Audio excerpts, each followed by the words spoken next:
Marc-William Mathiez, bonjour. Vous êtes le président de BNI France, qui est un réseau d'entrepreneurs. Vous avez plus de 15 000 entrepreneurs.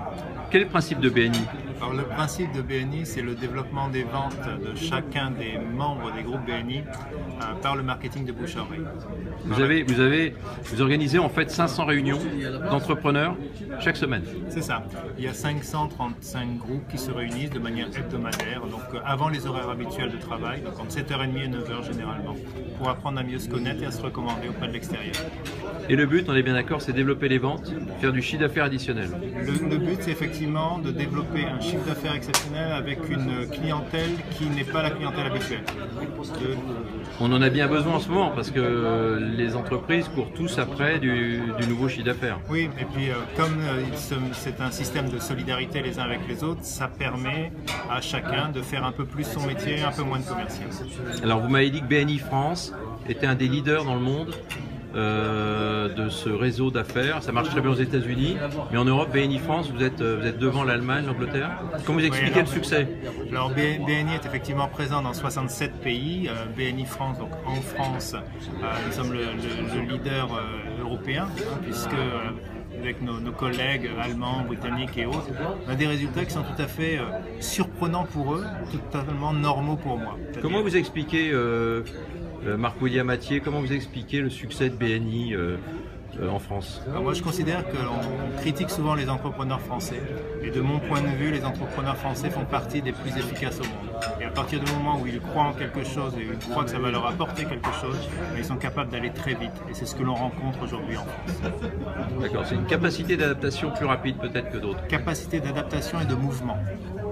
Et l'importance du relationnel également en France reste pour vous quelque chose d'important? En fait, en France, la relation humaine est centrale dans le milieu des affaires. On fait des affaires qu'avec des personnes en qui on a confiance, que l'on connaît, que l'on côtoie. Et c'est ce que l'on rencontre à l'intérieur des groupes BNI.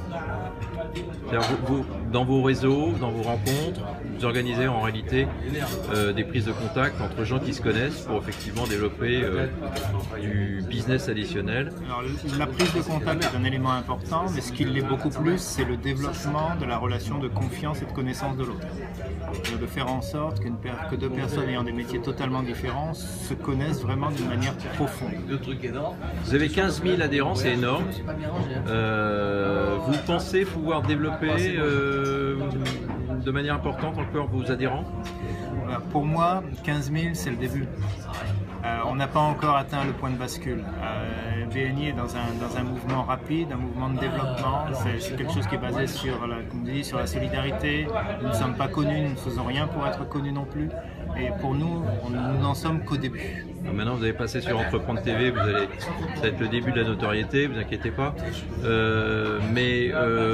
m'avez dit que tous les secteurs d'activité sont intéressants. Vous avez des domaines plus particuliers? Alors, pratiquement tous les secteurs d'activité sont représentés. Maintenant, lorsque vous avez une activité industrielle avec une cible de clientèle très précise et très limitée, il y a d'autres moyens de développer ses ventes que le marketing de bouche à oreille. C'est assez original comme formule. Est-ce qu'il y a d'autres concurrents à BNI ou est-ce que vous êtes... Oui. Bien sûr, il y en a, j'allais dire, il y en a pratiquement dans chaque commune, dans chaque quartier. Ouais. Vous avez un groupe d'entrepreneurs qui se rencontrent, soit de manière formelle, soit de manière informelle, parfois aidés par la mairie, par les chambres de commerce, par d'autres. Donc il y en a partout, oui, bien sûr. Et puis maintenant, il y a des personnes qui copient le fonctionnement de BNI. Qu'est-ce que vous pensez des chambres de commerce aujourd'hui? Moi, je pense que c'est quelque chose qui est indispensable pour le fonctionnement en France, mais c'est quelque chose qui est très différent. On n'est pas du tout sur la même mission. Oui, c'est le business avant tout. Hein. Et le MEDEF? Un mot sur le MEDEF? Le MEDEF est quelque chose qui est indispensable au patronat français. Maintenant, ça n'a rien à voir avec ce que l'on fait. Donc, vous qui êtes bien en prise avec le réel, est-ce que vous trouvez qu'on parle assez des entrepreneurs? Est-ce que vous trouvez que les patrons de PME sont suffisamment présents dans le discours global en France? Alors, ce que je trouve qui est parfois un peu dommage, c'est que c'est pas tellement l'entrepreneur en tant qu'individu, c'est l'entrepreneuriat au sens général qui n'est peut-être pas suffisamment valorisé, voire parfois regardé d'une manière un peu négative. Bon, il y a des magazines qui quand même... Il y a Entreprendre déjà. Oui. Merci. Mais on n'est pas les seuls. Non, bien sûr, vous n'êtes pas les seuls. Mais malgré tout, le discours politique, le discours à l'école, heureusement qu'il y a 100 000 entrepreneurs par exemple, .com, mais le discours à l'école, le discours auprès de nos enfants, de nos jeunes lorsqu'ils vont à la fac, c'est pas tellement l'entrepreneuriat, même si ça commence à venir. C'est plus aller travailler dans une grosse structure, aller travailler pour l'État. Et ça, c'est dommage, parce que la France a besoin d'entrepreneurs pour aller de l'avant. Vous me parliez de la Suède, parce que vous avez vécu en Suède. Vous êtes d'origine franco-ivoirienne, vous m'avez dit que vous avez vécu en Suède pendant une dizaine d'années et vous avez souhaité revenir en France, qui est votre pays d'origine. Elle m'a dit que la Suède a eu les mêmes problèmes que la France, très étatisée, très fiscalisée, très administrée, et qu'elle est en train de s'en sortir. Vous pensez que la France peut suivre un peu le même chemin? Je pense que la France s'en sortira maintenant. Moi, je suis dans une position où je ne parle pas politique. Donc je ne vais surtout pas aller sur ce type de chemin, mais la France s'en sortira. Et oui, la Suède a traversé des choses que la France traversera dans quelques temps. Et la Suède s'en est sortie, ce n'est pas qu'elle est en train, elle s'en est sortie.